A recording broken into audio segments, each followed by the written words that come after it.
Welcome to Reels on the Rocks, the show where your hosts Whiskey and Sweet Tea discuss film from the unpretentious perspective. February may be almost over, but Whiskey and Sweet Tea are still vibing with their Lonely Hearts Club. Tonight's topic, the celebrated 1981 romantic comedy, Arthur. Don't forget to like, subscribe, hit that notification bell, spread some love, and as always, please be advised that spoilers are ahead.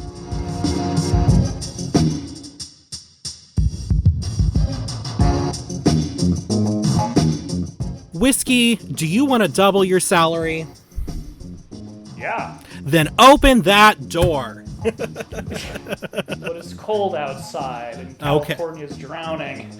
But you know what? You guys are having the best weather right now. It's like cozy weather. It's like... No, we're saved actually. This guy named Broa, he's building a giant surfboard and he's bringing two of the most bodacious animals from everything on the surfboard, and he's gonna save us from the new biblical flood.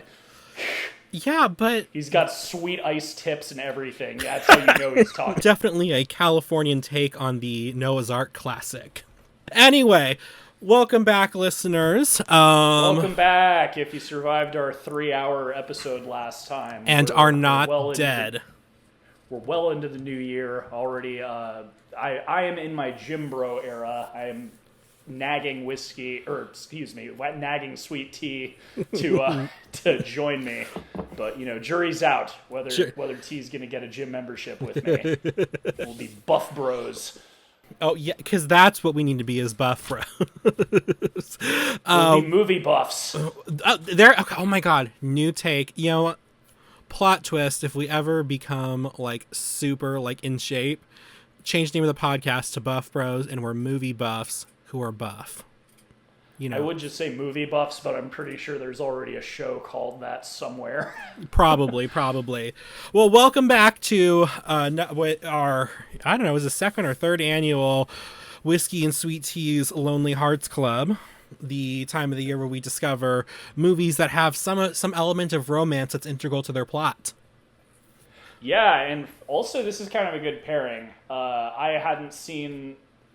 We'll get into it when we actually get into the movie review. I had seen a version of this movie. I had not seen the OG film Arthur, and frankly, I think it'll be kind of neat to compare it. Yes, I'm going to be depending on you for that. I think, not giving away what next episode is, but I feel like flawed lead romantic characters is kind of the theme. The men in these two films have problems, very different problems. Also kind of debatable in my pick for next episode whether it's a problem or not, but we'll get into that next episode. But Oscars were announced, and if you guys follow us on Threads, and I guess you said we still have a Twitter. I don't know. Wherever it was posted, we are doing the thing again where we predict Oscars, not necessarily saying that we want those to win. It's we're playing against each other. We're saying what will win. Yeah, and so again, if you look at my post, a lot of it is, especially I did like Oppenheimer, but I'm getting a gut feeling this is going to be a big Nolan year. Yeah. Partly just historically, it's his best performing movie. It's the best performing World War II movie. And that sort of thing often plays into the politics of the Oscars. So a lot of that. There's a couple on my list that are wishful thinking. It would be awesome if Godzilla wins Best Effects. But outside of that, I'm just hedging my bets. Last year, I lost big because I thought Babylon was going to win more than it did. But oh my God. I guess the Academy doesn't love Damien Chazelle as much as I thought they did from his last two films. Well, Babylon was just a blah movie to begin with. So I mean, it wasn't. It came out January.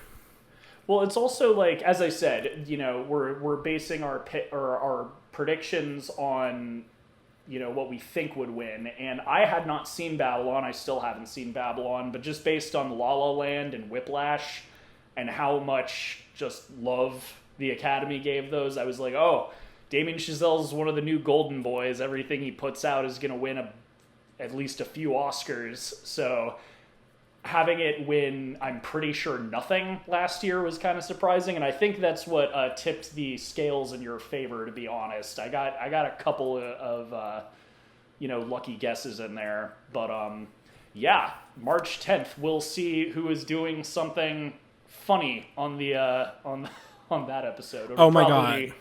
Episode after next. If you lose, I already have something planned out. I've got something for you. I God. wish I could just force you to get a gym membership, but unfortunately that's not something that would, show up on our show, so I can't do that. Works out while on the podcast. Yeah, there you go. Coming live to you at the gym while everyone's looking at you like a live streamer, like with your microphone attached to the treadmill and your headphones, and everyone's just like, it's one of those people. It's one of those people. But speaking of the academies, we got some news today. Was it today? Let me look at the date. Yeah, I think it was today. They announced that they are adding a new category to the Oscars. This will be the first time something's been added since they added the Best Animated Feature category back in 2002. So this category won't start until 2026, but it is for Best Casting. Or it's a hot dog. I'm like, really, best casting? So according to this article by Scott Feinberg from The Hollywood Reporter, he says the announcement comes as something of a surprise considering the pressure the Academy has felt, especially in recent years, to consolidate the number of categories that it awards on its ABC telecast in order to retain as many viewers as possible. They did say that he does also say, though it has not yet been confirmed, that the casting Oscar will be presented on the telecast, but it's hard to imagine that it would not be. So 23 awards are handed out on the air, but they said the average viewer, is still quoting the article, the average viewer tends to care about only 4 or 5. So thoughts. What are your immediate thoughts about this? I definitely have some thoughts about this. Boo. Well, yeah. Boo, I don't think it's... So it's not as embarrassingly stupid as the most popular film category they attempted to add a few years ago. Achievement in popular cinema. Like, what a way to say we don't respect your movies. Well, it's also like, I've talked about this, award shows in general, if a movie if it does well at the box office, that's kind of a reward within itself. Because whether it's good or not, it's successful, recently, in our last episode, I was kind of mean to Five Nights at Freddy's, the movie, and I don't think it was a very good movie. I don't think it should be up for any Academy Awards. That being said, it was a massive success, even being put out on streaming the same day it was in theaters, it still made a ton of money. Good for it, despite what I may think of it, it succeeded. A lot of people who aren't big movie nerds, kind of scoff at the Oscars, oh, this is for, pretentious people. But really, it's kind of sometimes, and we've talked about certain movies that bomb on this show that we really like, and it's kind of the chance for those movies that were very good and well-made and maybe didn't have the same reception as Transformers 9 to get the original point of the Oscars was advertisement. It was, now it's some people take it seriously, some people think that it's outdated, but way back when it was created in the turn of the century, pretty much, it was, to advertise movies. Ooh, this one won an award, it's won an Oscar. A lot of movies, people were hearing about them from the Oscars because, the internet didn't exist. Unless a flick happened to be playing at the one screen cinema in your town, you wouldn't know about it. So that was kind of the whole point of the Oscars. Now there's awards for everything. We've talked about the Saturn Awards. I've talked about how I think it's hilarious and actually kind of awesome that some publications have awards for DVD and Blu-rays. Oh yeah. that needs to be. I stand that because some releases are so lazy. I actually think that's great. But with this, category, it just kind of feels like another Here's riddle me this, Batman. if a movie wins Best Actor or Actress but doesn't win Best Casting, does that make sense? And also, like, if it wins all of that, like, if it wins Best Casting, does that mean it automatically has to? It's just like splitting hairs, and it feels like another award for, I don't even know. Like, I'd say producers, but it's like casting directors and stuff. But the directors and them are very heavily involved in the casting as well. It's not just handed off to the casting director for them to do with whatever, and they come back with a cast. So I don't see the need for it. I've also had a problem with, like, what you talked about with, like you said, like, what do we do, like, if Best Casting wins, but, you know, it's either it's not nominated for or loses the Best Acting categories. I mean, I've always wondered, like, how, like something can win Best Picture but win, like, nothing else, because that's happened before. Actually, hold on. Put a pin in that. I think it's happened before, or maybe it's only won, like, one other thing. But it's kind of like, how can something win Best Picture and not win, you know, Best Screenplay or Best Director or Best Actor and Actress? So I know I've mentioned this on the show, but for that point, I'll repeat it because there's a whole misconception, like, and I learned this, I think, in high school. But, like, because I had that misconception too, that Best Picture means the best movie of the year. That's not what it means. And there's a reason that it goes to the producers of the film and not the director. Not, you know, if you're a producer, you win Best Picture, not anybody else. Best Picture is like, it's like, it doesn't mean it's the best movie of the year. It doesn't mean it made the most money. It's kind of like a best marketing sort of thing. Like, two recent wins I can think of that were actually pretty good representatives of Best Picture last year: Everything Everywhere All at Once, this weird, wacky comedy. I think A24 did it. Yeah, it was A24. You know, very, very low budget. Came out in, like, March during, you know, the dumping your crap months. And it continued to play well into the summer because word of mouth, people were like, my God, this movie's amazing. And it made a ton of money, but it was also just sort of this sleeper hit. The other example I can think of was 2019. You had the, you know, historic first foreign film to win Best Picture with Parasite. And that's another kind of case where I know people who don't like foreign films. Like, my dad, he hates, like, subtitled movies. It was his favorite movie of the year. Oh, wow. And that's kind of the thing with Best Picture, is it's almost kind of like a best, like, marketing doesn't even really, like, it's a hard thing to put into words what it is. It's kind of like a successful campaign. That's why the Weinstein Company was, you know, whatever they put out usually won, because they were so good at marketing and campaigning and also you also have like obvious wins like Titanic or Lord of the Rings, where, like, of course it's Best Picture. It was like the thing that year. You know what I mean? Right. So it's another sort of, like, just like every other category, it's something people could argue about. You know, like, oh, but this movie also was, you know, really penetrated the cultural consciousness or whatever, and a lot of people saw it that wouldn't have normally seen it and stuff like that. But that's what Best Picture means. It does not mean it is the best picture of the year. And going back to my Oscar predictions, Oppenheimer's my Best Picture.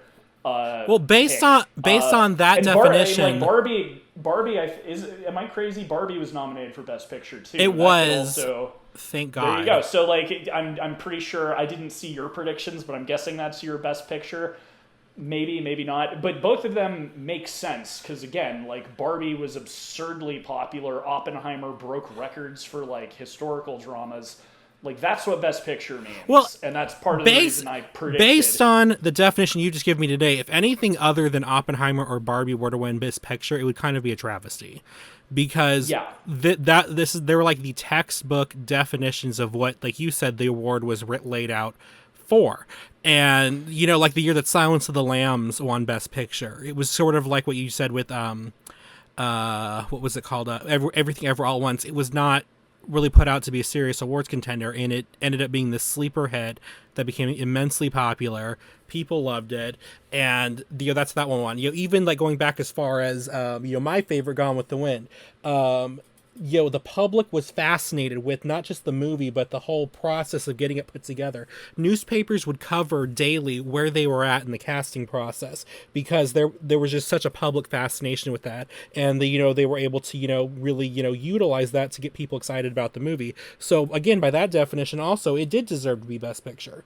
So exactly. No, like again, it's the sort of thing, just because you can still argue about who deserves to win Best Picture, but I feel like a lot of people argue, well, it wasn't the best movie of the year.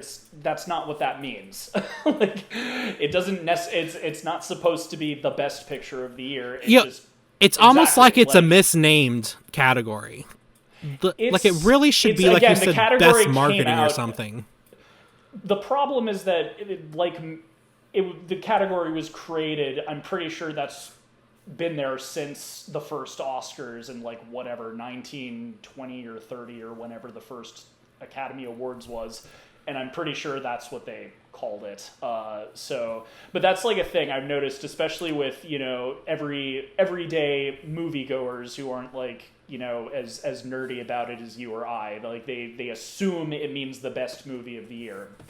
Yeah, that is not what it means. But yeah, going back to the casting category, it's just splitting. As I said, it's like splitting hairs. I don't know.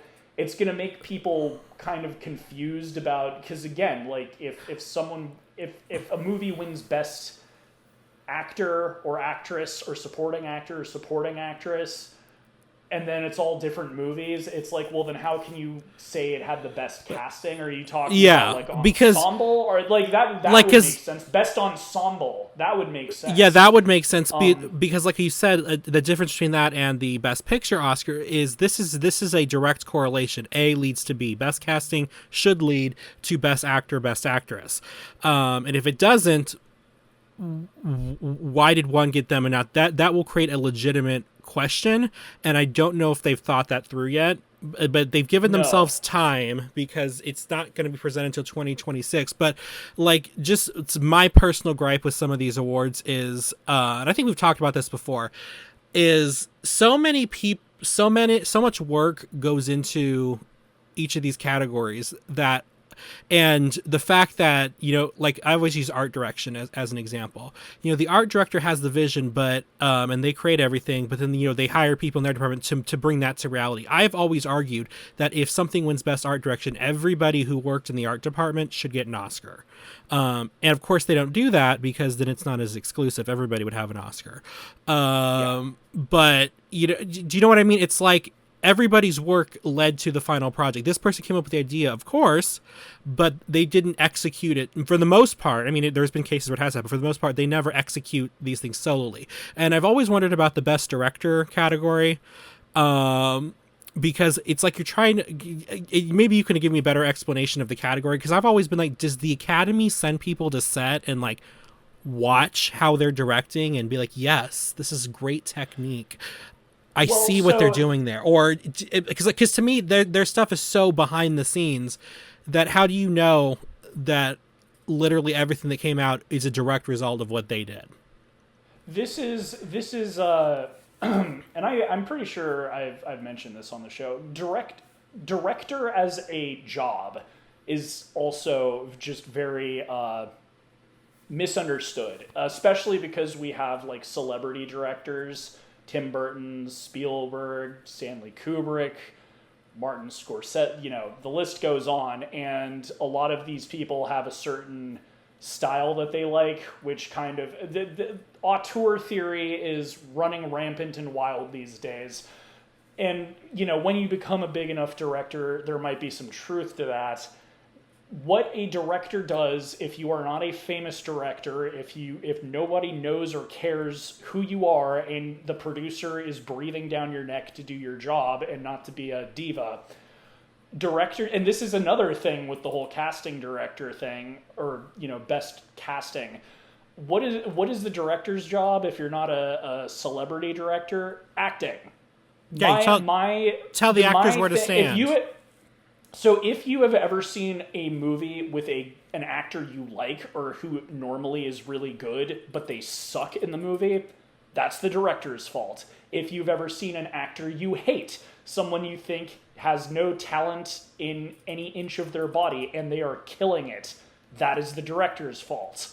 So that's another, again, with Guillermo del Toro, like with big name directors, they do have a lot more say in stylistic choices with the movie. And also a lot of that has to do with directors liking people they work with. Like Tim Burton is a talented visual artist. He can draw stuff. He has like a very like gothic German expressionist kind of style he really is into. Yeah. What he's doing is he's hiring art directors, costume designers, set designers who know what he likes. And most of the time he's working with them on every movie. So that's where you get this kind of oh my god, is that why Leonardo DiCaprio is in like literally every Scorsese movie? Oh yeah. I'm pretty sure DiCaprio was like probably a Spielberg fanboy his whole life. Like it's hard to think of like in his past, especially when he was like a young, handsome like teenager in his early 20s, but I think he was, especially with the career he's had over the last several decades, he wanted to be a good actor. It wasn't just his desperation of getting an Oscar. Like he wanted to work with Spielberg and Scorsese and all of these people because he liked them, as a movie fan. And it just happens to be that, like, I guess they like working with him because they all use him in their movies and stuff. But yeah, no, that's another example. Like once you become a famous director, you can hire people you like to do the things that you want. And that's kind of where this like auteur sort of misconception about directors comes about. They are not literally doing everything in their movies like some people like, oh, did you see, I love the costumes in Guillermo del Toro's movie. Isn't it amazing that he didn't. The costume designer did that. And that's also like in the last couple of years of this show, we've been trying to be on our own asses about naming the different people in the departments. Because that's right. Like a thing, even with like movie people who should know better will always attribute things to the director, and it's like that's not their job. So that's another misconception. Direction, at least if you're just specifically talking about the job, it's the acting. It's why on most sets the only person who's allowed to talk to the actors is the director, is because he is directing them. This is the emotion you're supposed to be feeling. You know this about this character, but they don't know this about you. And, how about you throw this vase or what, like that's what a director is doing. Right. So again, with this new category, it also kind of, muddies the water a little bit, because if you're going by the textbook definition of what a director's job is, that also, ties into acting. So it's just confusing. Like, I don't think it's as bad of a category as the last time they tried to do this. But what I suspect, because I didn't know this until right before we started recording, I asked, what's the mini topic? And you said this. I didn't know about this, and you said that the news was broken today. I don't think you and I are the only ones who are going to be bitching about this in the coming week. I'm pretty sure, like, TikTok and YouTube and everyone's going to be, like, saying, oh, this is stupid. This is a dumb category. I don't think it's going to be as bad as the last one. But and we've said, why are they so afraid of you? Because I mean, if you look at the Emmys, of course has what they call like their their hot awards that they televise. Everybody wants to see, but then they also have, and it is usually televised, but it's usually on some weird obscure channel somewhere where they have the technical awards where it's all the other stuff. Or like the Grammys does this. I mean, everyone complains about the Grammys, but the Grammys, because there's so many different types of music and everything, they have, their hot categories that are in the ceremony, but then they also, people get Grammys for all this other sort of stuff, like audio books and things like that. So it's just like, why is it so hard for the Academy to, to honor, some of, I guess, the less glamorous roles, like we've talked about, like animal handling, stunt work, voice acting, it's like they want to keep it to the exclusive. Let's see, how many awards is it?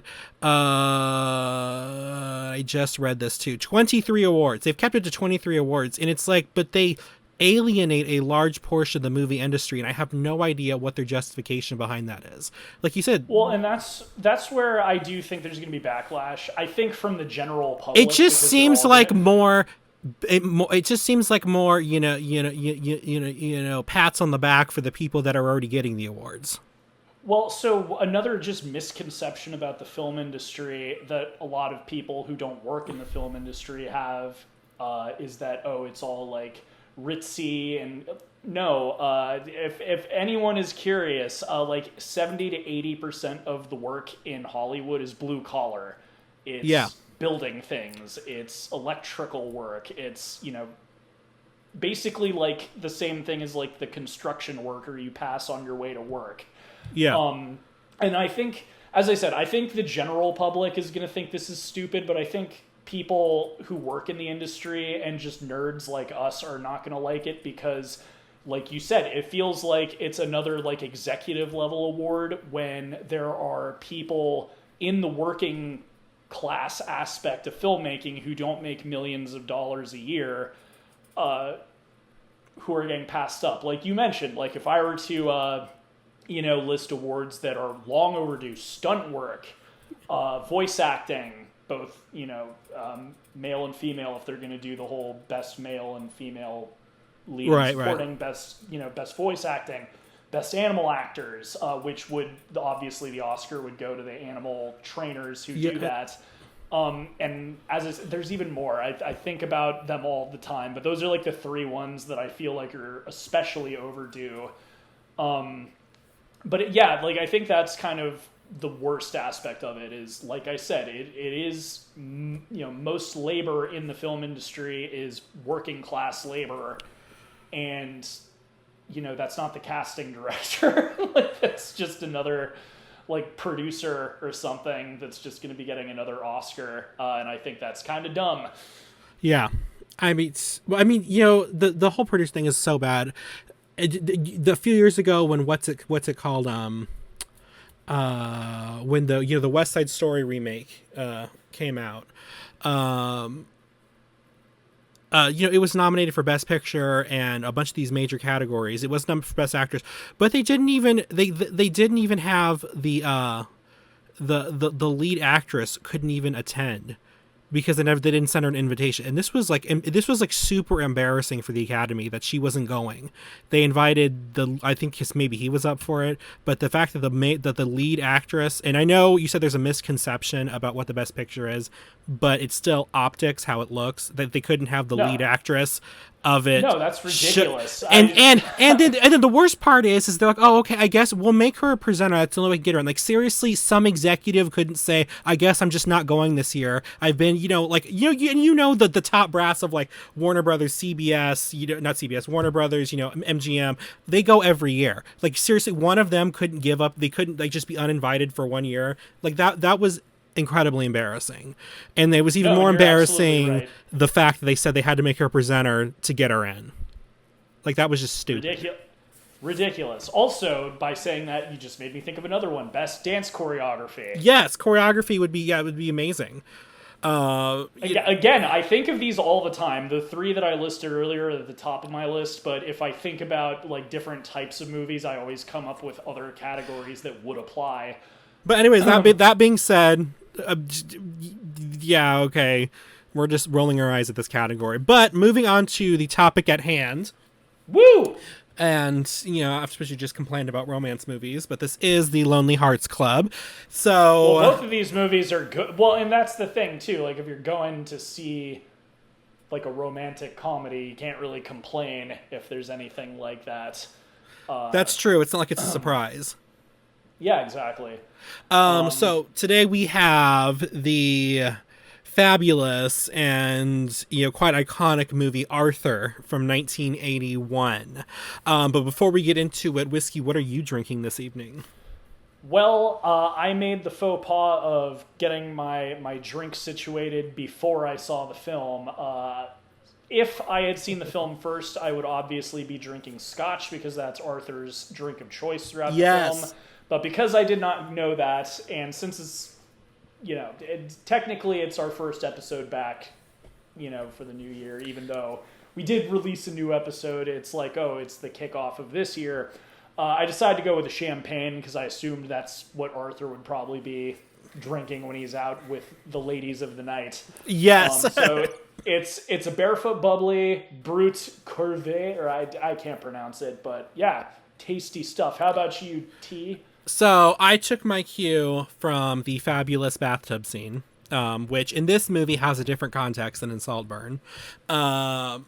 So if you remember, he's sitting in this bathtub with these giant bubbles, and he asks Hobson to bring him a pitcher of martinis. So I have a pitcher of martini. Well, actually, I made a martini, but I'm drinking it out of a pitcher, for a fact. But it's the same thing. So I'm having a pitcher of martinis. But yeah, well, cheers. Cheers.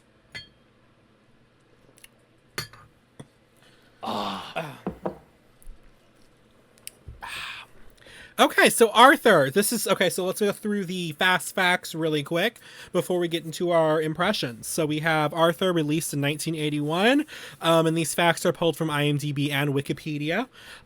Directed by Steve Gordon, written by Steve Gordon. Cinematography was by Fred, oh my god, can I read my handwriting? I want to say it's Fred Schuler. And then music was by Burt Bacharach, R.I.P., the budget of this movie was $7 million. And the box office was a staggering $95.5 million. The cast included Arthur, played by Dudley Moore, Linda, played by Liza Minnelli, Hobson, played by John Gielgud, Martha, played by Geraldine Fitzgerald, Susan, played by Jill Eikenberry, I know this, oh my god. I really need to work on my handwriting. Bitterman, played by Ted Ross, and Bert, played by Stephen Elliott. Now, this was, as you can tell from the amount, it was a huge success, and that did carry over into the award category. It was nominated for 4 Academy Awards: Best Actor for Dudley Moore, Best Supporting Actor for John Gielgud, Best Screenplay for Steve Gordon. I'm sorry, listeners. I will get my handwriting right one of these days. And Best Original Song for Arthur's Theme, also known as The Best You Can Get. And it won for Best Supporting Actor and Best Original Song. At the BAFTA, it was nominated for Best Supporting Actor for John Gielgud and Best Original Music for Burt Bacharach.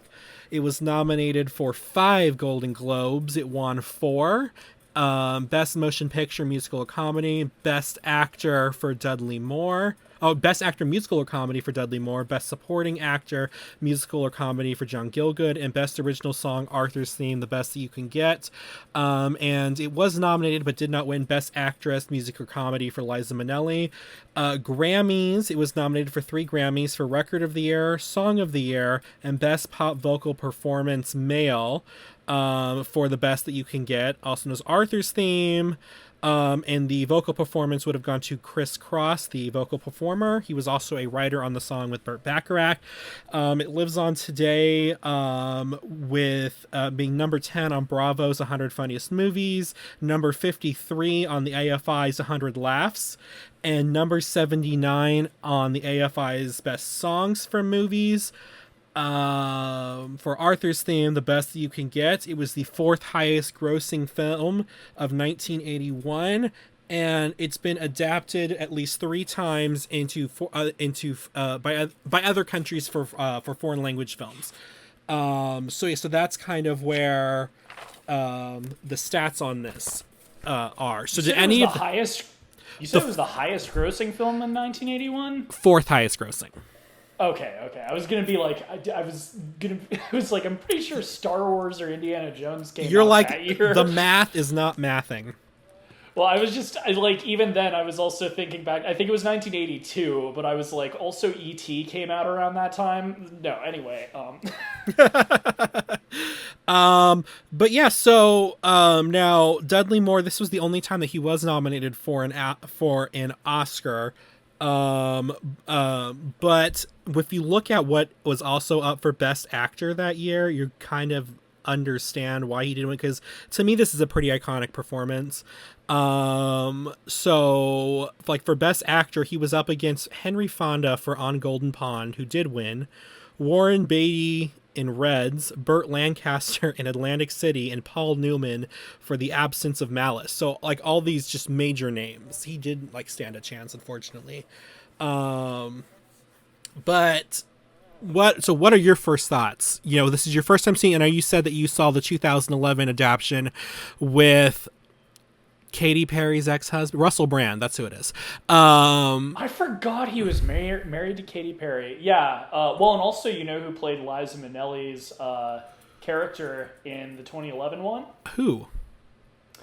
Academy Award nominated director Greta Gerwig. Oh my God, that was her.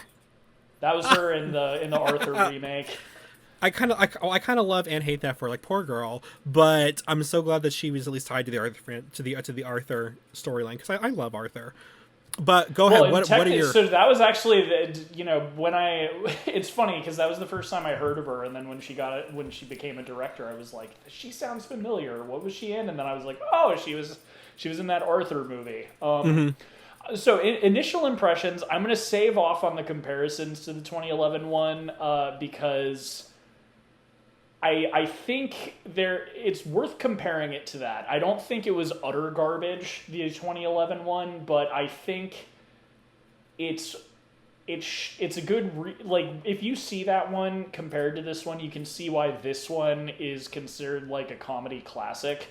Because when I went to see that when I was 18, 19, I did not know that it was a remake. I just, it's like a new Russell Brand comedy, and he'd just been in, Forgetting Sarah Marshall, and Get Him to the Greek, and so I was like, he wasn't really like my favorite, but I'm like, he's great at playing a rich asshole. So it's probably, and they copied that whole opening scene of him taking a hooker to the fancy restaurant. I'm like, this might be funny. And then it wasn't until I think I saw him like in an interview on TV talking about how like the original was one of his favorite movies of all time. And I was like, wait, and I, went to YouTube, looked up the trailer, and I was like, oh, neat. I should watch that one day. And then that one day was 2 days ago. But it is good. I think so. Subjectively, with me, I didn't find it as funny as people probably did in the early '80s because my sensitivity to shock comedy is so ruined from living in a time with kick streamers. But in like the early 1980s, like that opening scene of him taking a prostitute to the fancy restaurant and just being like, shit-faced drunk, must have just had everyone cracking up. Like if I was like a 13-year-old boy in 1980, this would have been hilarious. And that's the other thing that, again, I'll save it until later comparing it to the remake, but one thing I think this movie does really well is, as I say about all movies, it needs an emotional core, and despite being funny, Arthur's behavior is so sad. Yeah. Like, this isn't, and that's something that kind of was missing in the 2011 one until like the third act. Is right off the bat. Like, you can laugh at what Arthur's doing, but there's just like a patheticness to it, and not in a mean way, and just like pretty much this is someone who would be like the hobo outside of the 7-Eleven if not for his hundreds of millions of dollars. Well, I mean, his butler says that. He's like, do you know what happens to poor drunks, Arthur? They urinate outside and die from the cold in the summer. And that's what's on full display within the opening of this movie is, it's really funny. This dude dressed up, with a top hat and everything is just blitzed in the back of his limo. But it's not, it's sad. And as I said, like it's it makes you want, because I did watch the trailer, as I said, years and years ago when I found out that the film I'd seen was a remake. I watched the trailer, and the trailer in the 1980s was kind of similar to the trailer in the 2011 one, where it's like, oh, haha, Arthur, he's drunk all the time. He's got a tray full of martinis. He's taking a prostitute to the fancy restaurant. Oh, look, he's, like, that's kind of the vibe that even in the 1980s trailer had. And who knows, maybe people were less sensitive in the 80s, but right off the bat, I was just like, this is depressing. Like, this is... and I think...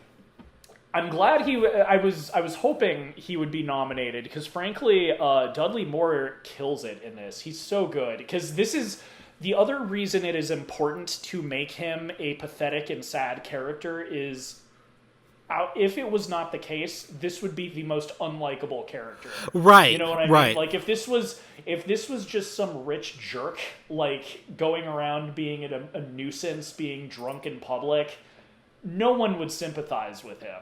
Right. It's again, going back to the kick streamers. It's like, people being assholes in public because they have a lot of money. They're not really a character you root for, especially in like what's sort of a romantic comedy. So Dudley Moore's performance as the character is so key to the success of the film and the way that the character is written. And the other kind of interesting thing is, like, Dudley Moore he's very, like, sweet and charming in this role despite his nasty behavior. Yeah. And I also think that it is kind of a good thing that he's not a traditionally, like, attractive leading man. Well, he did have the nickname of Cuddly Dudley, but there you go. It's also like in that opening scene where like he asks the prostitute, like, "Oh, do you like me?" and she says, "You're cute." That is a perfect way of explaining where someone would find. He's not a heartthrob, and that I think is also helping him win sympathy points as far as like him being a drunk, rambunctious rich person. But yeah, like right off the bat, I think that the alcoholism is taken seriously and it is not treated as a joke. Like, I think, like I said, this is shock comedy, and I think that's what I would kind of chalk it up to, because I think in the early 1980s, it's like the situations that Arthur was in are funny. Yeah. It's not funny because of what he's going through, but like, as I said, that opening scene, or him like or even things like him taking Liza Minnelli to an arcade. That's another kind of thing about his character, is that he acts like a 12-year-old boy. Yeah. Which again, on paper sounds really unattractive, but it goes back to, like I said, the prostitute called him cute. That's, he's very like earnest. He does want to find love, and you can tell he has a lot of emotional pain. And it kind of comes in later how his parents want all of this stuff from him, and they expect so much of him, and they are like, oh, why couldn't you have grown up? And it's pretty clear that his parents didn't even raise him. Like, his butler raised him. Right. And that's one of the more touching moments of the movie, is when his butler says he was a good son. I know. And that's what you need with a character like this, especially like when he is absurd, like $750 million in the early 1980s. He might as well be a billionaire. Like, well, actually, that kind of money back then is crazy. Actually, now that you mention it, somebody did the calculations on IMDb, and in 2020 money, he was worth $2.1 billion. There you go. So yeah, that's kind of the thing with this movie is, like, I didn't find it funny. I think I probably would have found it funny if I was of the time period and probably of a younger age, but that's not where it really has its strength. I think just Arthur's emotional stuff is where it's very impactful as a viewer, especially now. Like, I feel like this is kind of a great like Alcoholics Anonymous. That's something I'll bring up in the 2011 movie. This didn't happen in this one, I bet, because it didn't exist yet. But that's like a part where in the later chunk of the movie, Russell Brand's character goes to Alcoholics Anonymous, and like that's like, you know, I think that happens right after the butler passes away in the remake.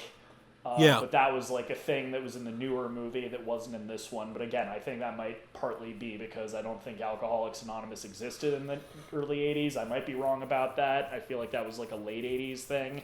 Well, because like, and also in this movie, it's a plot point that he's sober during the time that he's caring for Hobson in the hospital. And then that's another... Well, he's sober when he's happy.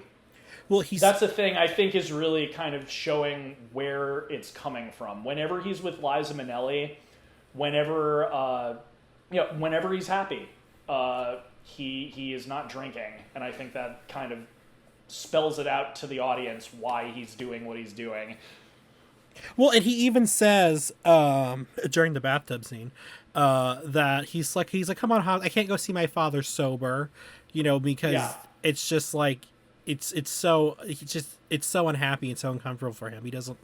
It's like he can't even process being there sober. But you know, I do think you're right. I do think one of the things that does make this movie incredibly charming is, I think you nailed the head, is Dudley Moore gives it it's a fantastic performance, you know, and like you also pointed on the fact that the alcoholism is never the joke. The joke is always the ridiculous stuff he's saying or doing, you know, not that he's a drunkard all the time. But one of the some of his jokes are pretty good too. Like they're very risque, but some of his naughty jokes he's telling are a little funny too. Some of the things he said to the prostitutes, right? He said to his father. Oh my! The scene with his fiance's dad, his future father-in-law, all of it. Those are pretty good. One of my favorite things he says in this movie is at the end when he is being attacked by the psycho father-in-law who, let's be real, is a psychopath. I got him right where I want him. But then he picks up the knife. He's like, "Do you think he wants some cheese?" Because he pulls the knife out of the cheese block. He's just like just not there. But what's interesting, and if you notice this, is the only people that seem to genuinely like and enjoy him are like the blue collar people. Like, for example, when he goes to the restaurant, you know, the matron, whatever, he's genuinely happy to see him. It's not just, okay, we got to put up with this again. He's really happy to see him. His driver is like, he's like, you know, it's when he thinks he's being let go, he says, you know, it's been a pleasure, Mr. Arthur. You know, chauffeurs don't often get to laugh. You know, it's like the only people that really were there, like you said, are there for him or appreciate him for who he is are the people that he doesn't have to really work to impress or try to, you know, put on airs for. Do you know what I mean? And yeah, I think this I think it's also telling, like, I've said it on the show. I believe storytelling is how and when you reveal information to the reader or the viewer or whoever you're telling the story to.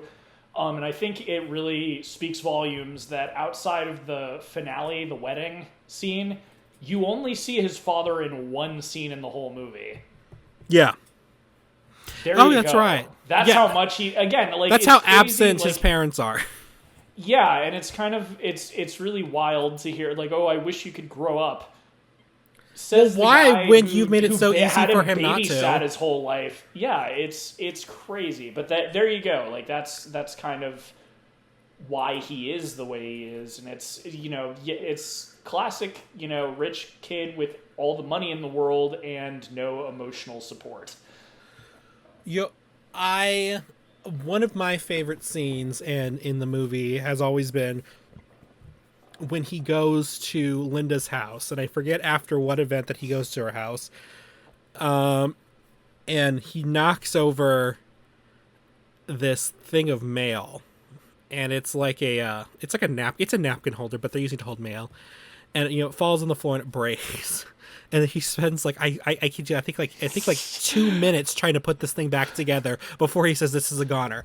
And I always thought that scene was hilarious. But when I was watching it, more critically this time, that's a really big scene for Arthur because he's taking responsibility for something that he's done, in his, weird state. And he hasn't done that in the entire movie. Like his grandmother says, I think she's the one that controls the estate. She says, the papers always hear about all your weird stuff that you do and all this sort of stuff. And he's just like, yeah, okay. But that's the first time that he really tries to, it's a small thing, but he takes responsibility and tries to fix something that he really messed up on. And the fact that it's for Linda, like you said, storytelling is is done through, it's like you said, it's when you reveal information or when a lot of it is the timing of when actions take place. And the fact that happens there, tells him tells us, the viewer, the kind of effect that Linda has on him, and that she's different from, as his grandmother said, all the other, horrors that he usually hangs out with. Yeah. I gotta say, so when you said that you wanted to do this for the Lonely Hearts Club this year, were you skeptical? I knew of the movie you were talking about. I wanted to make sure I was thinking of the right one, but I was a little surprised. And now that I've seen the movie, I can kind of see the parts of it that appeal to you. But I am like, what made? I take this is one of your favorite movies. Yes. Can you explain why? Because I was a little surprised that this was a movie, again, without having seen it. I was like, oh, really? The rich drunk guy movie? That's what he wants to. And that too, especially also like it was sort of a romantic movie in the remake too, but it wasn't really like a movie I thought of as like a romantic comedy. So when you picked it for Lonely Hearts Club, I was surprised about that too. But yeah, like I take it this is one of your favorite movies. Let's hear why. Like, when did you see this? What about it appeals to you? So this is a movie that has been in my life for like ever. I was first introduced to it by my parents. They went and saw it when it first came out. They actually went and saw it a few times. They really liked it. So, if it was ever on TV or something, it would be put on. But one of the things that always really just appealed to me about this movie is, well, there's two things that have always appealed to me about it. One of them has always been the fact that Arthur is somebody who wants to try and wants to be different than how he is, but it sounds weird, but he's never really had a reason to. Does that make sense? It's not like he's incapable of it. He's never really had anything that he really cared about or anything. And so there's something that's very endearing about him because of the fact that when it's something he cares about, he does really want to try. Or even when he is as you call him, the drunk asshole, he's really not that bad of a person. He's not like a mean drunk. There's something that's endearing. No, there's something endearing about him. He's obnoxious. He's obnoxious. It's one of those. This might have one of the best opening scenes because you sort of are the prostitute going into the movie. Because the way she reacts to him is how you're probably reacting to him. Assuming you're not just laughing your butt off because you're a random 1980s person who thinks this is super funny. Like, most likely you'd be like, oh my god, this guy, what a dick, he's making lewd jokes, he can't even speak without slurring his words, he's probably going to puke all over the cab. But just like the audience, the more time that prostitute spends with him, the more she begins to like him, and not just because he's paying for her to be there. And that's kind of, that is how he is. Like, think you're gonna hate him when he's wasted off of his ass and he's being loud, he's laughing at his own jokes. Like, you think you're just gonna hate him, but like the more time you spend with him, he charms you. Yeah, and again, like this Dudley Moore made this movie work. Oh yeah, in my opinion, because he was incredible in this role, and like you were saying, he's so charming and everything. You can just really tell that Arthur is a good person. He's a good person trying to. He's a good person inside, and this good person has never been allowed to really shine or anything like that. And so you really do feel for him. And I'm reminded of a quote from Two Broke Girls when I went to describe him, where there's a character that's describing Max. She goes, "Oh, you're funny. I like funny. Oh, funny to hide the pain." That's basically, Arthur right there. And the other thing I like about this movie is this isn't, because Arthur has a lot of problems. We already established that. And we have Liza Minnelli's character, who I really like, is she doesn't take any crap from anybody, even Arthur. But she's not trying to fix him. Do you know what I mean? She's not setting out to fix him. He's somebody that's important to her. She's somebody who has an emotional connection with him and would want to be with him. But anything that he talks about, anything that's about change, is something he offers. She's never trying to get him to change. So, and I really like that this doesn't have that trope of the woman will fix him, sort of thing. Yeah, well, and again, part of it is like he is a different person when he's with her. Yeah. As I said, like the thing to me watching this version of the film was, as I said, to me it became very obvious that he only drank when he wasn't happy. And so in most of the scenes with Liza Minnelli, I don't think he is I think the only time he's drunk is when he's comes to her apartment and knocks the mail down because he's begging. That's the time when he said that he's engaged, he doesn't want to be engaged, and she basically leaves him, and he's there to like beg for her to come back. Yeah. That's the only time he's really drunk around her. Like the stuff that's really problematic about him doesn't exist when he's with her. And you're right. Like that is kind of what makes them a good fit, is that she accepts him for who he is. She doesn't care about his money like her father does. That's like another thing in that scene where he wants to give her, he's like, we can never be together, but here's $100,000 so you can go to acting school. And she's like, I don't want your money. Because that is a classic toxic trait in anybody, is if they're going in a relationship with you as like a project to try and fix you. And that's kind of like a foil for his fiance, who also like enables his behavior. Like she's like, oh, I wish you wouldn't drink, but she just does. She just but like care. she's like the exact opposite of Linda. She is such a doormat until the very, very end. She's literally it's either she's literally that dumb or she just chooses not to see anything. Because like the fact that he's blitzed at that engagement dinner when he gives her his ring, and she's just like, oh, Arthur, of course. I'm like, girl, run. Would one of you raise your right? I'm like, well, one of you raise your standards, please. I mean, come on. Like, she's an attractive woman. Like, she really couldn't get anyone besides Arthur.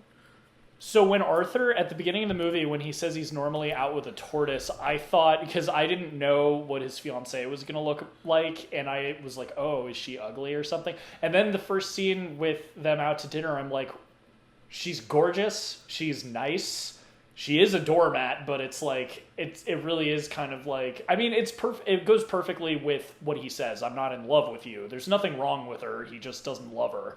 Yeah. Because I was just thinking, man, I'd love to marry this chick. She's rich, she's nice, she's pretty, like. And that has been core values with whiskey. Right.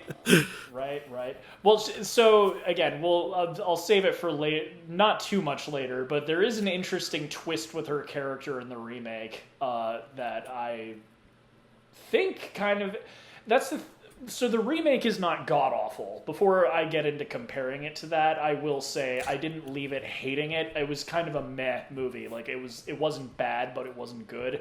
I think this original film was clearly better than it, but it did have some creative decisions that were not bad. Questionable? And another...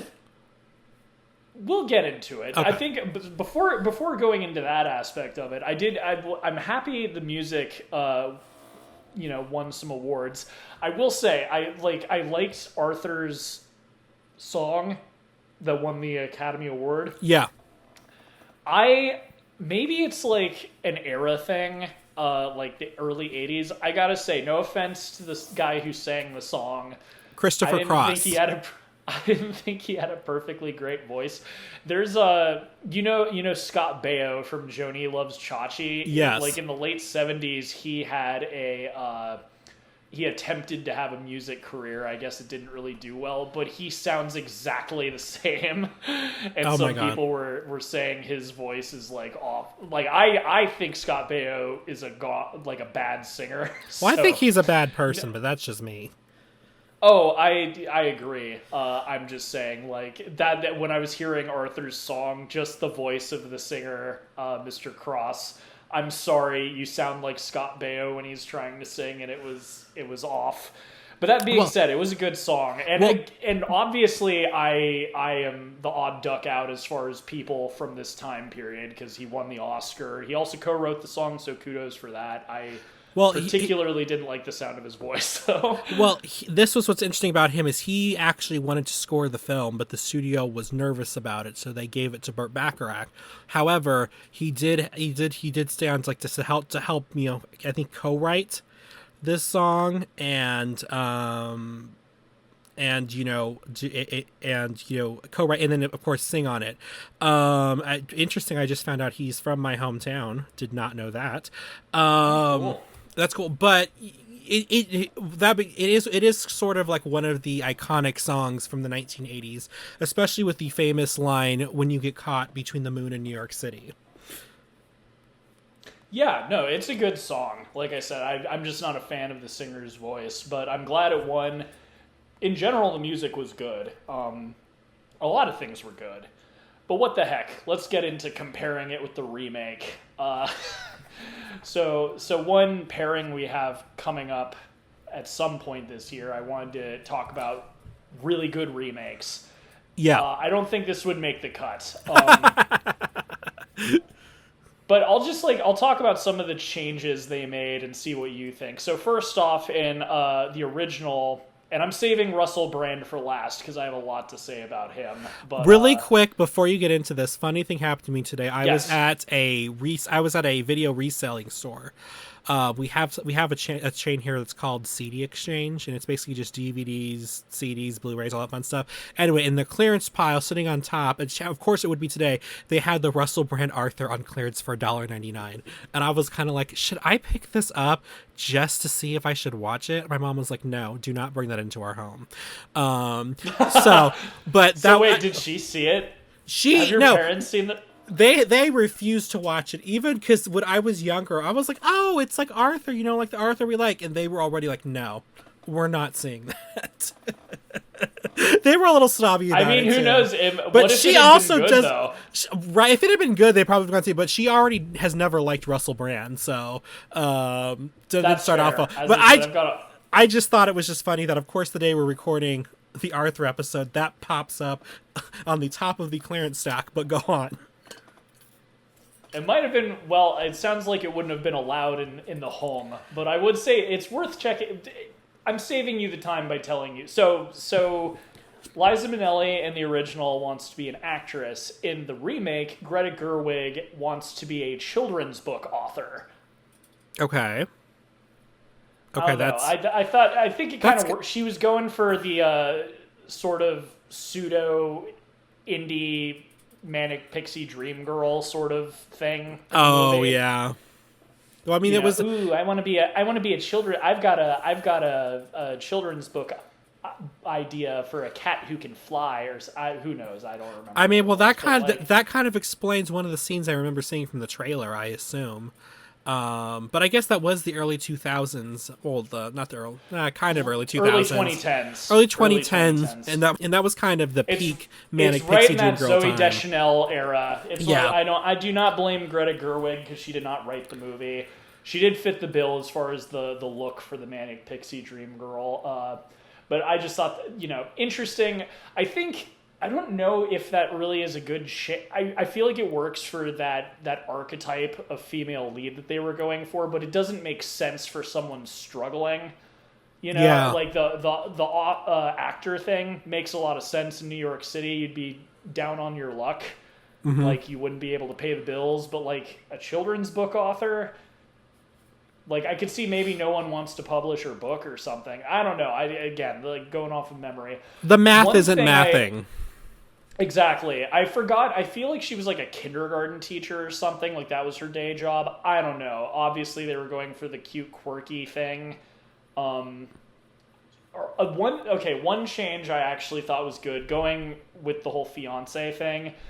In the remake, it was not just the father-in-law who was scary and violent. The fiance, it's sort of a it's not reverse, domestic abuse sort of thing, where she's like, I'm going to kill you, Arthur, if you don't marry me. And I feel like there is a point, this is all from memory from 2011, because I haven't seen the movie since, but I think she actually hits him in the movie. Oh my God. Yeah, it gets dark, but again, it kind of makes you a little bit more afraid for Arthur than in the original. But and I wish I could remember who played the butler. I remember that was actually pretty emotionally impactful when he died. Obviously, I already mentioned there's, they take it equally as seriously, his drinking. There's the whole Alcohol Anonymous thing. I think the problem is Russell Brand. I think it's sad that the original was one of his favorite movies, and that's why he wanted to do it. Yeah. Which, your parents might actually find interesting if they hate him, that, the original is one of his favorite movies. I think there's a couple of problems with Russell Brand, and I'm going to stay out of his personal life. I would love to go on and on about all of the, accusations against him, but this is not a T channel. We just have a co-host named T. So one thing, speaking of Zooey Deschanel, she's a very lovely person, but we said back during the back-to-back Zooey Deschanel romantic comedy thing, I think 2 years ago, during this very same thing, she's not, no offense to her, I know that she has a lot of fanboys and fangirls, she's not a good actress. Sorry. She's good at playing herself. Russell Brand is not a good actor. He is good at playing himself. So it's the same thing. As far as Zooey goes, I will say I don't disagree with that statement. I'm gonna stay on the fence, though. The difference is that she's a likable person as a person. No, oh my God, I don't. Tell us how you really feel. Let the hate flow through you. I think the guy he has cult leader vibes. But back to his professional side. He's not good. So he those movies I mentioned, like Forgetting Sarah Marshall and Get Him to the Greek, he was good in that because he was playing a rich, conceited, narcissistic jerk. I'll let that sink in for a second. So it really doesn't hit the same when he is a pathetic drunk. He's also not very good at being charming and pathetic. He also cannot, as I said, one thing, Dudley might be cuddly, but when I say that he is pathetic in this movie, I mean that seriously. And that is something that takes real, not dedication. You have to be open to being like, that is a hard thing to do, like, as an actor, is be pitiful, you know, especially if you're an actor with an ego. Russell Brand could not be pitiful. He would do a drunk slur. He would, act drunk. He did not act pitiful, and I think a lot of that has to do with the fact that he is. And that too. He can't help this, but it plays into it. I mentioned how Dudley is not a typical attractive lead man, while as Russell Brand at the peak of his popularity was doing like fashion shoots with Vogue and stuff. Yeah. Really, like, I could say he's a bad actor, and that is part of the problem. But the bigger problem is that he was not emotionally open enough to be pathetic. Yeah. Because he can't be. He has to be handsome. He has to be charming. He doesn't understand the nuance of being just, pitiful and, you know, pathetic and charming at the same time. And it takes some real skill as an actor to do that. Russell Brand couldn't do that. And I think that is the biggest issue with the remake. I don't think that it was poorly written or anything. I think there's some stuff that really, dates it, like with the Manic Pixie Dream Girl stuff I was talking about. But I think him as Arthur, it doesn't work. Like, if he was a better actor, maybe, but it's you just can't take it seriously. Like, even, and frankly, that too. I mean, this was during his party boy days.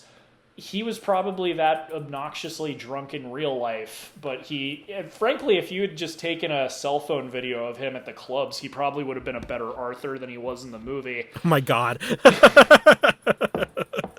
This is the new year, guys. Whiskey's gonna be mean. No, Whiskey's mean this time. Whiskey's mean this time. I mean, as I said, it hinges on Dudley's performance. Like, that is why this movie is so good. Yeah. And that is ultimately the problem with the remake is Russell Brand. He is totally not cut out. He doesn't have the emotional depth in his acting repertoire to pull off this role. The word I'm trying to think of is escaping me, but yeah, like, I think what happened is this is his favorite movie, so he just muscled his way into getting the part. Well, and that he was hot at the time, so it probably wasn't that hard. Yeah, and the movie did well. It was not, number 4 at the box office in 2011, but it did fine. I mean, it was a win-win. He got to play his favorite character, and the movie made money. But, pales in comparison to the original, and I think a big part of that is him and his inability to try to be someone other than himself.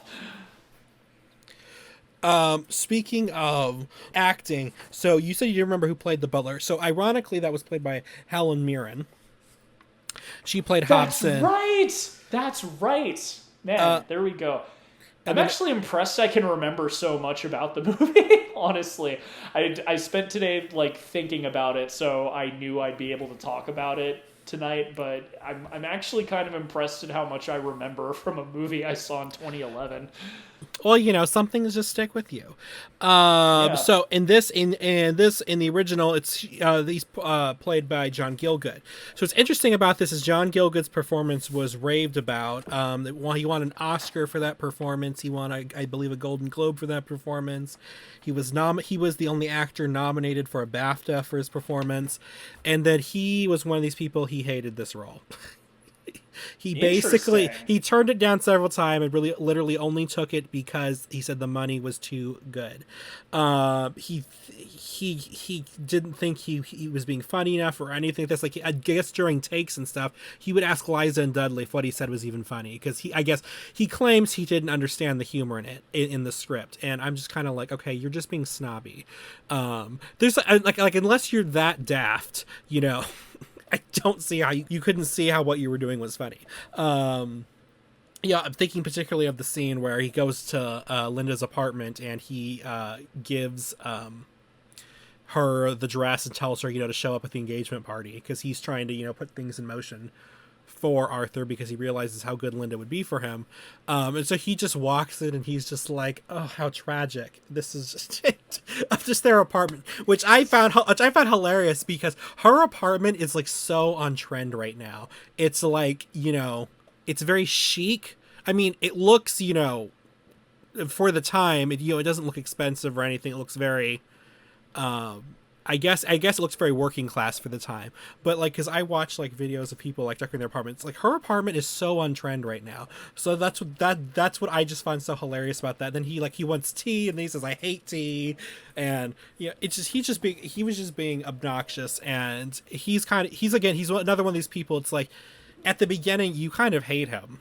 And then as his character develops throughout the thing, and you find out more and more about how he's like the only person that really cares for Arthur and all that fun stuff, his character becomes, somebody much somebody that even we feel sorry that he's being lost, and we can feel the loss. And it so it was a great performance also.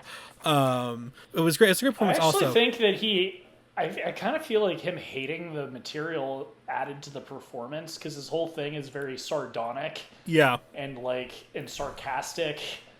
And I feel like maybe that is being channeled from him not liking the material he's reading. So well, you know what it reminded me of? Maybe that helped. It reminded me of last year, and let me find it. Here we go.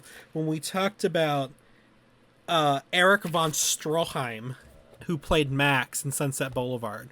Once again, the butler. Yes. And he hated that performance also. So I just thought that was funny. I'm about this now. There's a bunch. I'm blanking. McGinnis from Star Wars as the original Obi-Wan hated that movie, which is hilarious because he was considered for this role too.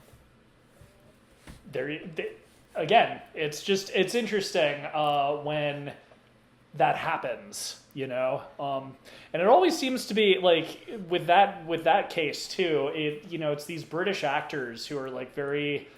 He'll do Lawrence of Arabia, no problem, but Star Wars, ew. Well, goodness, it's beneath me. I saw Patrick Stewart on the View like a few months ago, and he talked about how when he came over to do Star Trek: Next Generation as Captain Picard, and he said, at first I was just like, oh my God, why are none of these actors taking this seriously? Like, we need to be serious on set.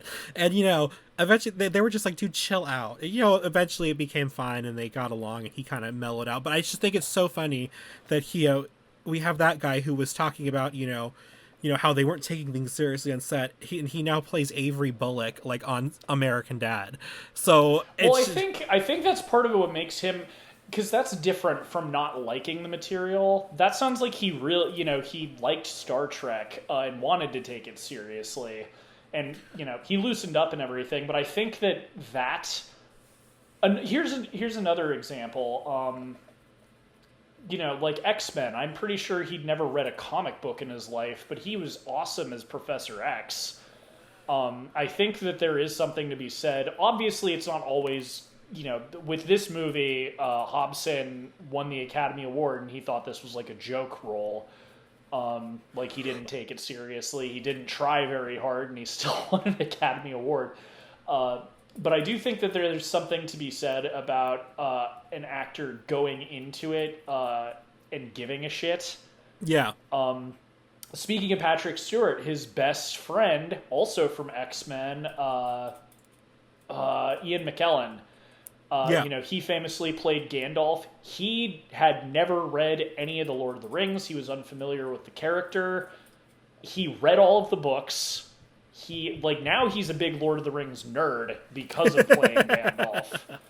Like that I feel like is like who you want in a role, because they're going to try. Yeah. So I just think it's interesting when the opposite happens, when they do not care.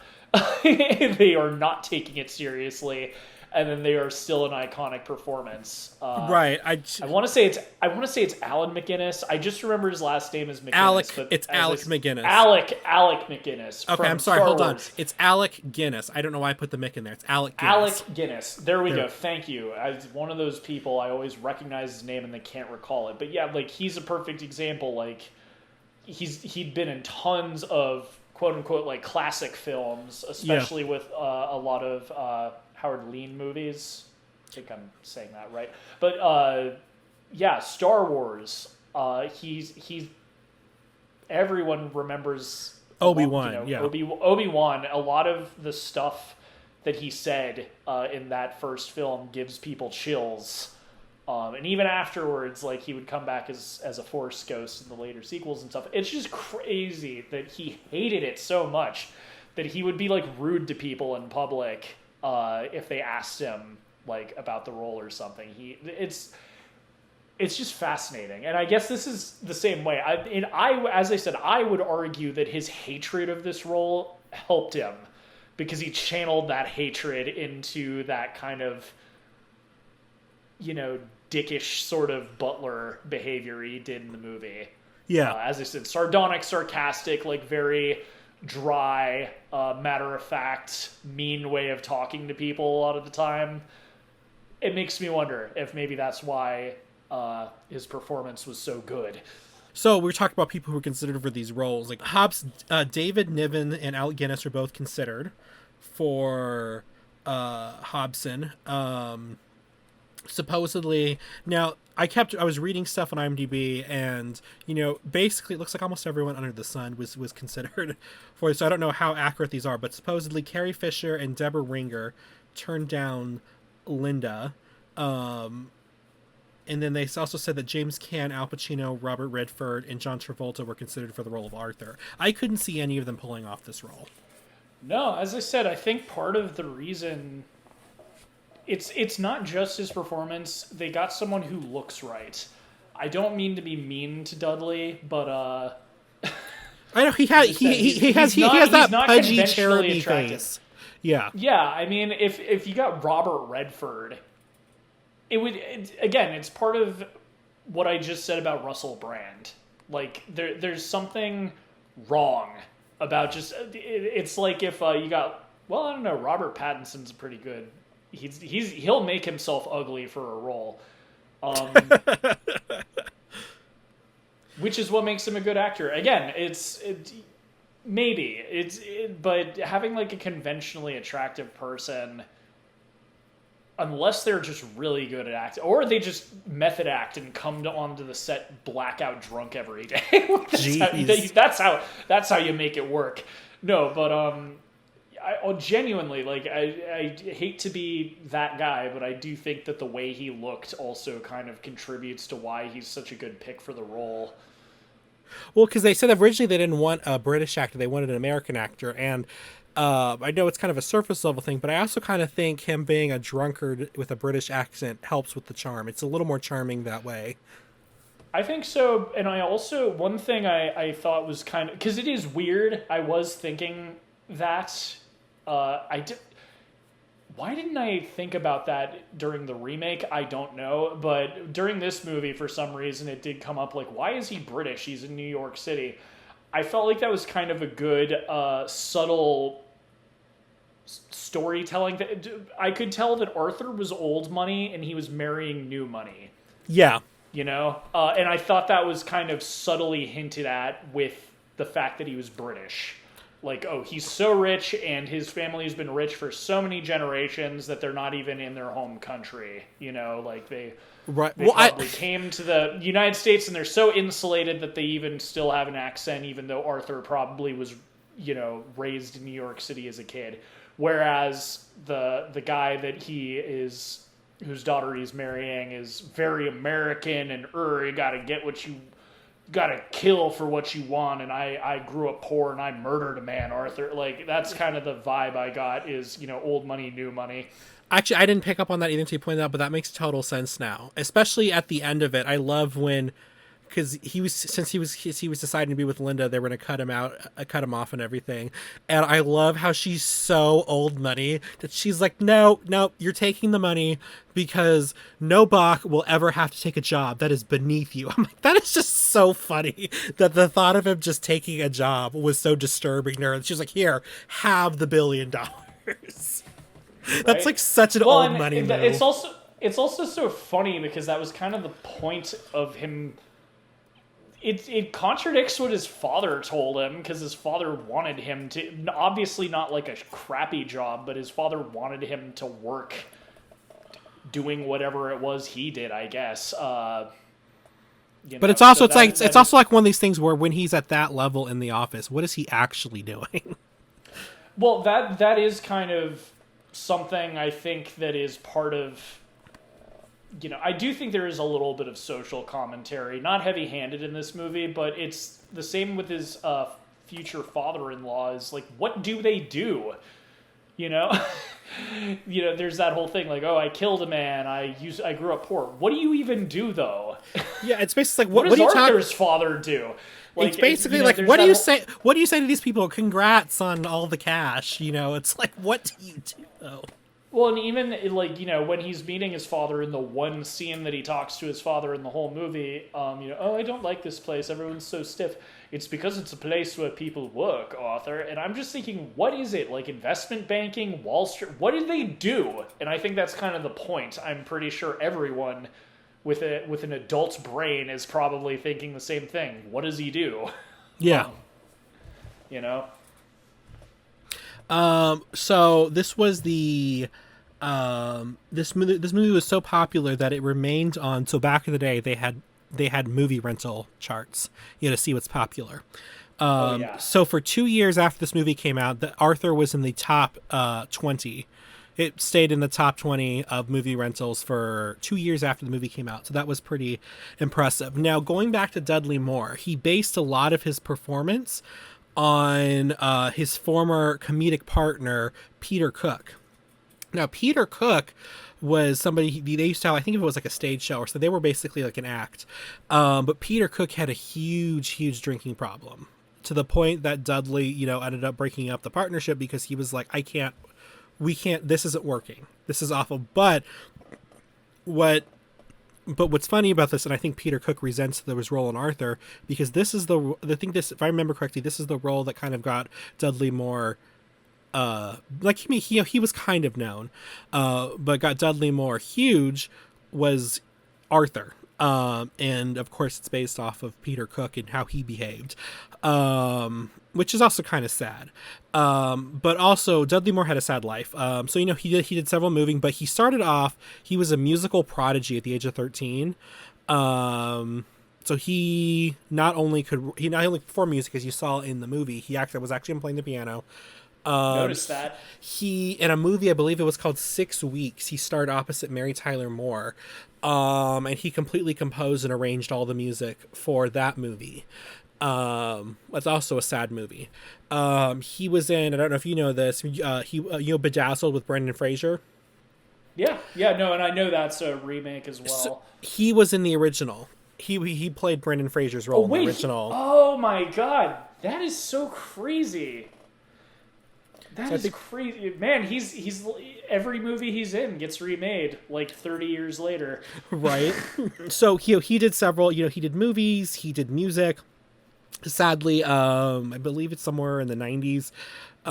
He was diagnosed with something called, according to Wikipedia, it says it was a degenerative brain disorder called progressive supranuclear palsy, a Parkinson plus syndrome.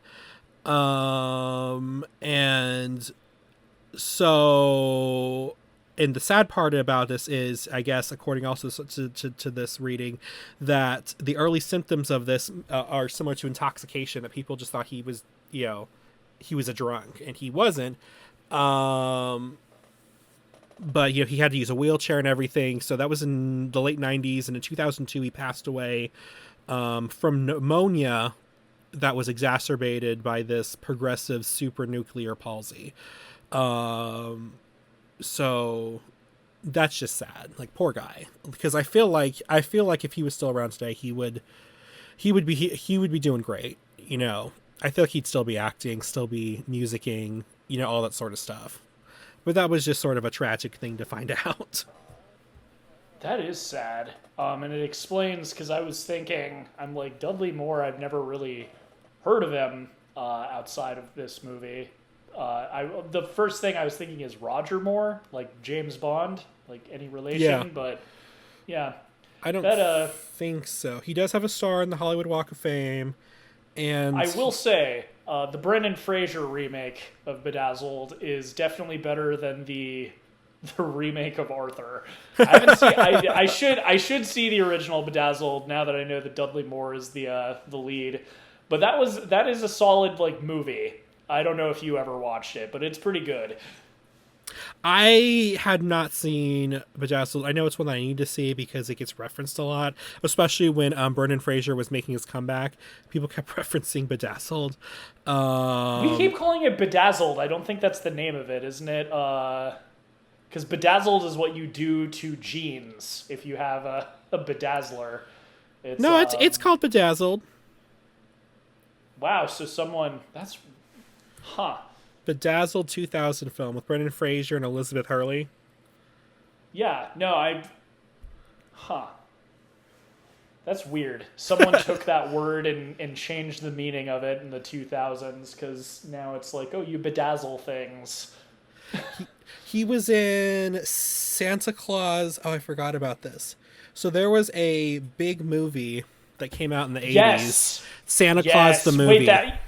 Wait, Dudley Moore was Santa Claus? No, he was one of the elves because he's short. Okay. That makes sense. He goes on an adventure to save one of his elves, which is played by Dudley Moore. I'm aware of that movie. I've never seen it. Although I will say the special effects are crazy. I think it was supposedly, if I'm remembering correctly, it's the same guy who did the special effects for Superman did it. Okay. Oh, that would make sense. I mean, that would really make sense, because especially with the flying scenes. There's like a whole genre of Santa Claus movies. I told you a few months ago I finally watched Klaus on Netflix. Oh, I know. I need to watch it. It's so good. Anyway. Well, but yeah, no, that is a shame. But you know what they say, the lights that burn the brightest burn the fastest. You know, I know, but it was just so sad. It was like a terminal brain illness. Oh, that's just so upsetting. Like, it wasn't like, hit by a car or, got... You know what I'm trying to say? I wish all of my favorite actors were hit by cars. That's how that's at least preventable. Once they turn 75, just throw them onto the I-5. Just have them liquefied. Then put the liquid in a t-shirt cannon and spray the fans. Oh my! Oh, okay. That is such a visual. That's such a visual. But yeah, so overall, though, what was your impression of Arthur, if you were to rate it? It's really good. I'm docking it like this is obviously it's based on my opinion. I wish I found it funnier, but I do understand now why it's considered a classic, because back when I was hearing Russell Brand talk about it on Entertainment News or wherever I saw him talking about the original movie, he was just simping for it. He was saying it was one of the greatest films of all time, and I see what he's talking about. However, didn't make me laugh that much. Music is not really my cup of tea. That being said, it is a good movie. If you like comedies, if you like romantic movies, and if you like just an honest depiction of what alcoholism looks like, this is a great movie. 2.5 from me. Wish it could be higher, but I gotta be honest. I'm gonna give this a 3.5 out of 4 pitchers of sweet tea. I did forget to mention this. In 2021, the year of the really sad COVID Oscars, they had originally planned on having a celebration honoring the 40th anniversary of Arthur, but because it was just. I don't know if you remember seeing it was because like after COVID, everyone was an alcoholic. well, no, this was still during COVID. This was the first Academy Awards that happened during COVID. This is when they changed all the rules and everything. There you go. Everyone was Arthur. Basically, it was like in a boardroom, and there was like 15 people. It was like the most depressing thing ever. But they originally planned to have a 40th anniversary celebration honoring the film because it is so highly regarded. I will say I do really like the music in the movie. I sent you. I don't know if you got a chance to listen to it before. No. I did listen. Again, the music's not bad. It's just not really my cup of tea. It's like very good, like lounge music. Like the sort of thing. Like Dudley Moore, if he were to waltz into a hotel lobby and sit down on the piano, it's like the sort of thing you'd expect him to play while you're enjoying a tray of martinis. Yes, or a pitcher of martinis. I specifically sent you that song because even though the song that won the Oscar is called Arthur's Theme, that's the part of the score I always think of as Arthur's theme. I agree.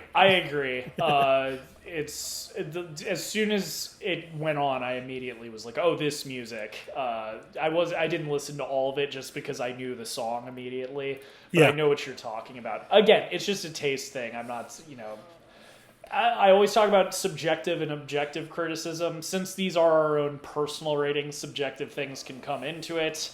Yeah. So, as I said, this is, in my opinion, a must-watch. And, in case this is your first episode, we grade our films on the same scale as Ebert and Siskel, which they used a 4-star system because they had brain poisoning. So 2.5, I sound like I'm being really mean. It's still above average. Like a 2 is like a good movie, a 3 is a great movie, a 4 is a perfect movie. So 2.5, above average. I did enjoy this. And like I said, I give 3.5. For many of the reasons, I just personally feel it's really well made. I still personally laugh at parts of it. I think it's kind of funny still. I think the music was good. I think, like you said, Dudley Moore's performance is incredible. It's an impeccable performance in this movie. I think it was great acting by everybody. I don't think there was a weak, really, performance in the movie.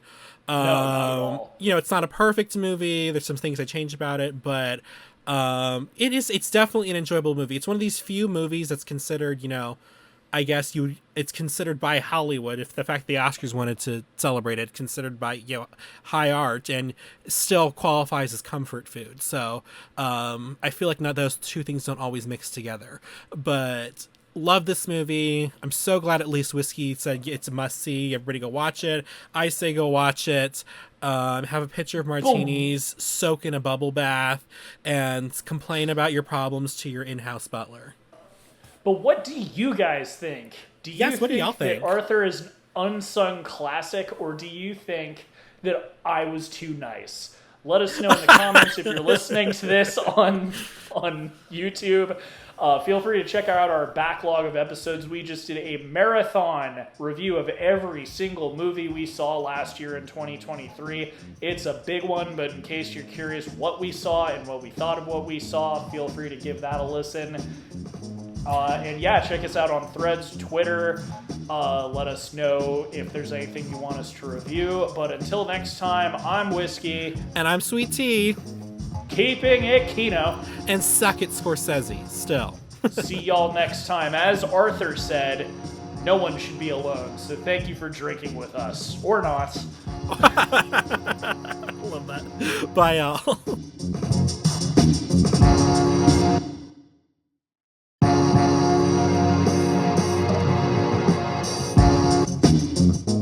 Reels on the Rocks is a production of La Prince Laboratories. It is edited and produced by Alejandro Castillo and features original artwork by Asa Esparza and original music by Pat Mars. Follow us on Twitter at Reels on the Rocks and tweet at us with any movies or topics you'd like us to discuss in the future.